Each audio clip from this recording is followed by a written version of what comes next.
অনেক পরিবার আছে একজনই মাত্র উপার্জন করেন, আবার অনেক নারী আছেন উচ্চশিক্ষা নেওয়ার পরও বিয়ের পর চাকরি করা আর হয়নি, সংসার ও সন্তান নিয়ে বাকি জীবনটা কাটিয়ে দেবেন এটাই ভেবেছিলেন।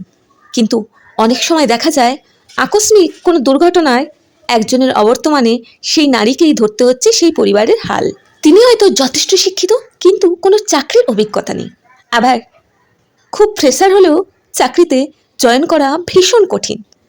আবার হয়তো এমন বয়সে এসে পৌঁছেছেন যেখানে শুরু করাটাও কিছু অনেকটাই কঠিন হয়ে দাঁড়িয়েছে।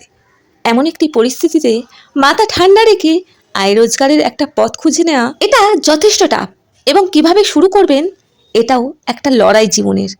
আর হাজব্যান্ড ওয়াইফ একসঙ্গে সংসারের জন্য আয়ও ব্যয় করলে যার যার মতো সঞ্চয় থাকাটাও জরুরি, কিন্তু যে কোনো মুহূর্তে যে কোনো মানুষের বিপদ হতে পারে। তাই প্রত্যেকটা নারীর উচিত নিজের পায়ে দাঁড়ানো এবং নিজের খরচটা নিজেকেই চালানো।